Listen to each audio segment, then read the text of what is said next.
Oi pessoal, acabei de receber aqui, na verdade eu peguei no site da UVA, né, a prova do vestibular de 2026.1 e vou responder aqui as questões de química, né, comentar e responder essas questões. Eu considerei aqui as questões assim no nível fácil e tal, e aí essas questões aqui,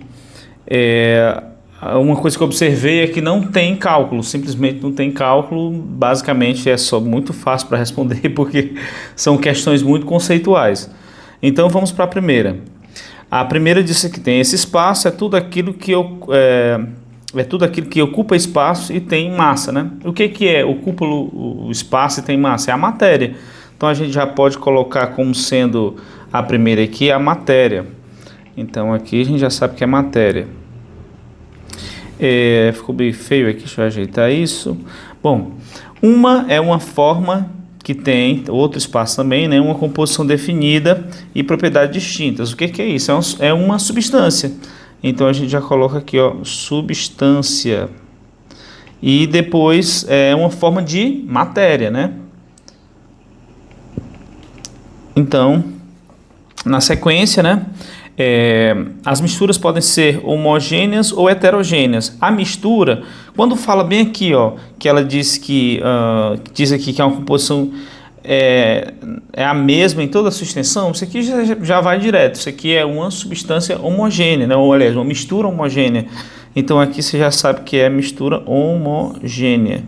E obviamente a outra, né? Sendo a mistura heterogênea, aquela na qual a massa aquela na qual sua composição não é uniforme, então aqui seria heterogênea. Muito bom. Questão muito simples, né? Bem conceitual, porque no final das contas é um assunto assim, introdutório até da química, né? Então aqui a gente tem como item correto o item B. Vamos lá, essa aqui a gente tem que relacionar, né? O que é verdadeiro e o que é falso. Eu vou até usar aqui uma outra cor, mas vamos lá. O modelo atômico do Dalton propunha que os átomos eram esferas maciças, indivisíveis, indestrutíveis, sendo diferentes para cada elemento químico. Corretíssimo, né?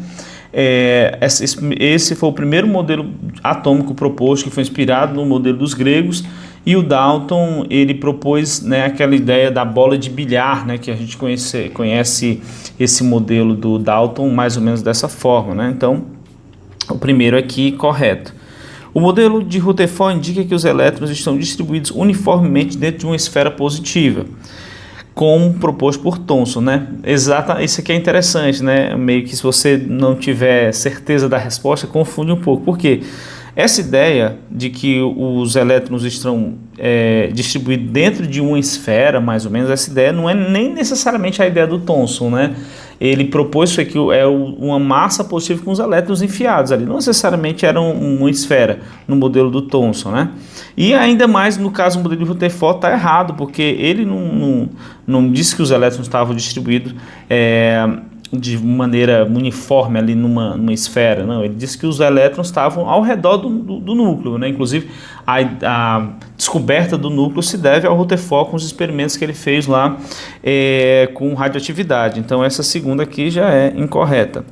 O modelo de Bohr introduziu a ideia de níveis de energias quantizados, ok, onde os elétrons podem girar ao redor do núcleo sem emitir energia, desde que permaneçam em órbitas estáveis, né? Importante dizer que o modelo do Bohr foi o primeiro a propor essa ideia de energia quantizada, né? Inclusive ele usou outros conhecimentos de matemática e física para propor, e ele foi o modelo, ele é talvez o modelo desses mais antigos, mais próximo do atual. E realmente ele propôs a ideia de que os elétrons giram ao redor do núcleo em órbitas quantizadas e justamente a outra ideia também que se ele mudar de nível ele tem que perder ou ganhar energia. Então está correto a terceira. A quarta, o modelo de Thomson foi o primeiro a sugerir a existência de um núcleo positivo no centro do átomo, né? Aí é que está. Essa ideia de um núcleo positivo no centro do átomo não é do Thomson. Veio primeiro, o Thomson propôs primeiro a ideia de que, na verdade, o átomo era uma massa positiva com elétrons enfiados. Essa é a ideia do Thomson. Só que um aluno dele, que foi o Rutherford, que é um outro modelo já, foi que propôs essa ideia do núcleo positivo né, no centro do átomo. Então essa ideia não é do Thomson, foi de um aluno dele, que foi o Rutherford, né? Então essa aqui é errada. Então a gente tem aqui como itens corretos o primeiro e o terceiro item. Então aqui a gente coloca aqui como opção correta a letra B, né? Verdadeira a primeira, é isso mesmo? Exatamente. E a terceira, né? Aliás, vamos ver aqui. A primeira é verdadeira, né? A segunda falso, exatamente. Terceira verdadeira e o quarto falso, exatamente o item B aqui. Então vamos para a próxima. 45 aqui. De acordo com o princípio da exclusão de Pauli, é correto afirmar que dois elétrons em um mesmo átomo não possuem o mesmo conjunto não possuem o mesmo conjunto de 4 números quânticos. Cada orbital pode ser ocupado por até 4 elétrons, desde que com espinhos opostos. Os elétrons preenchem orbitais primeiro nos de maior energia, seguido do diagrama de Linus-Pauling. E a D, aliás, o elétron pode ter 2 valores diferentes dos números quânticos principal dentro do orbital. Então vamos lá. A B não pode ser, porque cada orbital só pode ser ocupado por até 2 elétrons de espinhos opostos. A C, os elétrons preenchem orbitais no maior nível, não. O primeiro é o do menor nível, né? Então essa aqui está errada por conta disso.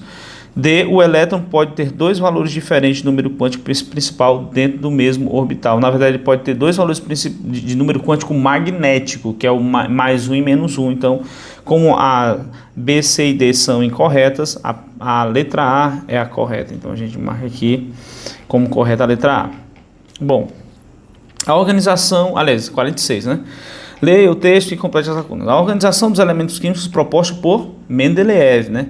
Dispõe os elementos em ordem crescente de massa atômica. Anos depois, a organização foi aperfeiçoada por Henry Moseley, que foi mais ou menos em 1926, sei lá, eu não me lembro exatamente, mas foi muitos anos depois da proposta de ideia do modelo de tabela que o Mendeleev propôs, né?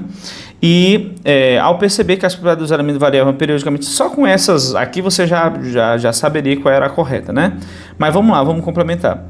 Ao perceber que as propriedades dos elementos variam periodicamente com o número atômico crescentes, né? Na tabela periódica moderna, observa-se que ao descer de um grupo, o que aumenta? Ao descer de um grupo, aumenta o número atômico e também aumenta o raio atômico, enquanto diminui a eletronegatividade. Exatamente, porque fica... Quando ele...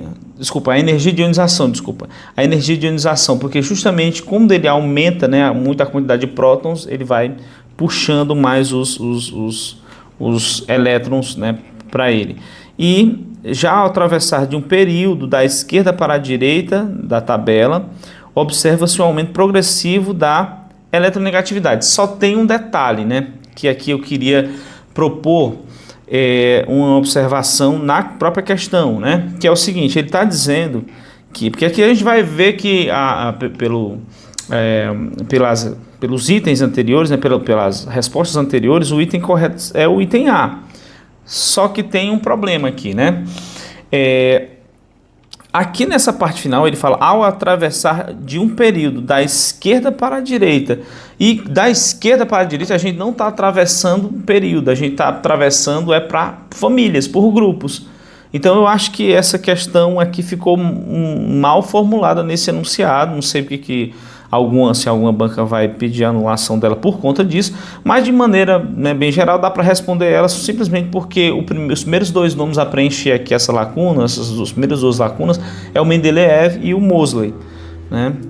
Bom, inclusive uma curiosidade sobre o Moseley é que ele morreu na guerra, né?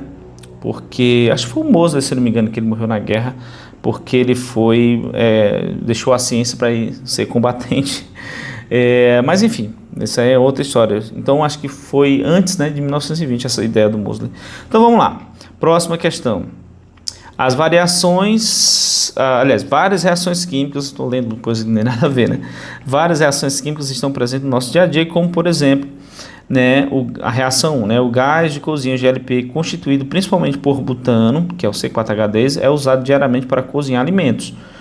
tendo como produtos da reação a formação do dióxido de carbono, que é o C4H10, tarará, C4H10, 3O2, e produz 8 mols de gás carbônico e 10 mols de água. Segunda reação é em receita de bolo e pães do bicarbonato de sódio, que é o NaHCO3, é utilizado para liberar o gás carbônico, responsável por deixar a massa macia, conforme a reação. Então está aqui mostrado que é 2 mols de bicarbonato de sódio, que ao reagir, né, acontece que o produto aqui, aliás, o reagente é decomposto, e aqui nós vamos ter a formação de carbonato de sódio, né, que é aqui, ó, carbonato de sódio mais água e gás carbônico, né? Então ele está querendo dizer, as reações descritas correspondem respectivamente às reações de, né? Nesse caso aqui, como a primeira reação aqui, nós estamos tendo aqui essa reaçãozinha aqui, ó, com oxigênio, e isso aqui é um combustível. Toda reação que tem uma junção de combustível com comburente, que é o oxigênio, né? A gente tem aqui uma reação de combustão. Então você já elimina aqui a A e a B, né? E a próxima, está havendo aqui, ó, o gás carbônico aqui, desculpa, o bicarbonato de sódio está sendo decomposto em gás carbônico, a água e o carbonato de sódio. Então, nesse caso aqui, nós temos uma reação de decomposição, né? Por que decomposição térmica? É importante lembrar que quando a gente faz bolos, a gente aquece para fazer essa liberação do gás carbônico e né, para inflar, né, justamente o pão. Então, a opção correta aqui seria a letra C, né? Vamos aqui para a próxima. Considere os seguintes compostos: cloreto de sódio, água, que é H2O, dióxido de carbono, que é o CO2, óxido de magnésio, né? Aí ele diz o seguinte: sobre as reações químicas predominantes nesse composto, é correto afirmar que... Aí nós temos aqui água, que é o H2O, e CO2 apresentam ligações iônicas? Não, aqui é ligação covalente, então essa aqui já está errada, né? Então já pode botar isso aqui como errada, né? O NaCl apresenta ligação covalente? Também não, ligação iônica, é o contrário aqui, né? A A e a B tem exatamente o contrário. A letra C, o cloreto de sódio e o óxido de magnésio apresentam ligação iônica. Exatamente, aqui eu tenho, isso aqui seria, a gente pode usar essa classificação para facilitar para o entendimento das ligações químicas, né? Isso aqui seria o não metal, ficou horrível aqui minha letra, mas enfim. Isso aqui seria um metal. Toda vez que eu tenho ligação de metal com não metal, eu tenho ligação iônica. Do mesmo jeito aqui, ó, magnésio é metal e o oxigênio é não metal. Então isso aqui é ligação iônica, pois resultam da transferência de elétrons entre metais e não metal. Que não metal também pode ser chamado de ametal. Então a opção correta aqui, letra C. Vamos para a última. Como eu falei, não teve questão nenhuma de cálculo, nenhum envolveu cálculo, nada de você, né, ter que fazer cálculos muito... Nenhum envolvia cálculo, né? Então vamos lá. Considera o equilíbrio em um recipiente fechado, né? Aí ele dá aqui a reação de formação da amônia, né? Que você reage gás de hidrogênio com gás de hidrogênio com um ΔH menor que zero, que é entalpia menor que zero, ou seja, isso aqui é uma reação exotérmica. Bom, o sistema atinge o equilíbrio quando a velocidade das reações direta e inversa são iguais? Ótimo, correto. O aumento da pressão favorece a formação de amônia, pois a redução no número de total de moléculas. Eu até fiquei confuso com essa história de que há redução no número total de moléculas, né? Porque aqui o sistema é fechado, né? Teoricamente, a quantidade de moléculas é para ser invariável, né? Então, enfim, né? Aí a adição de hidrogênio, aí eu vou botar aqui como correta, mas eu vou fazer essa ressalva, né? A adição de hidrogênio ao sistema desloca o equilíbrio no sentido da formação da amônia. Exatamente. Se eu aumentar aqui, ó, tá vendo? Se eu aumentar aqui, eu aumento a quantidade de gás de hidrogênio, eu vou formar mais o meu produto, né? Por que que isso acontece? Porque aqui eu tenho um volume e aqui eu tenho 3 volumes. No total desse lado eu vou ter 4 volumes e aqui eu vou ter 2 volumes. Numa reação de equilíbrio químico, que é um sistema fechado, né? Que eu tenho um equilíbrio gasoso no caso, se eu aumento a pressão de um lado, ele vai ter efeito do outro lado, mas depende da quantidade de volume. Se eu aumentar a pressão, vai para o lado de menor volume. O lado de menor volume é o lado da amônia, que é esse NH3. Então, sim, o aumento, né, da pressão aqui de hidrogênio, né, favorece, desloca o equilíbrio na formação da amônia. Então, tá certo, né? É bem parecido com a B, mas tem, como eu falei, a B tem aquela ressalva, né?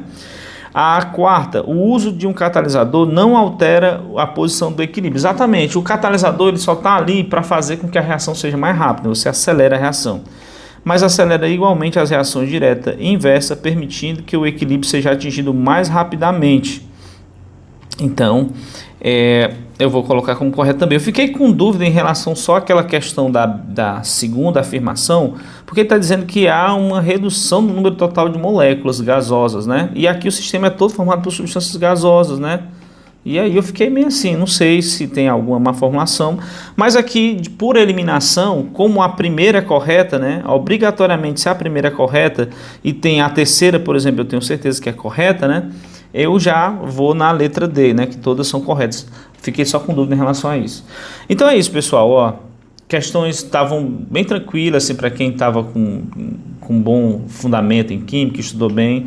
As questões estavam fáceis, não estava difícil. E outro detalhe importante é que não tinha cálculo, né? Então eu acredito que foi tranquilo para muita gente, pelo menos nessa parte conceitual, né? Você não precisa gasta muito tempo resolvendo questão de cálculo. Então eu acho que foi tranquila. Então fala aí nos comentários o que você achou da prova, deixa o like aí para fortalecer aqui, né, o nosso trabalho. E é isso, muito obrigado pela sua atenção e bons estudos sempre.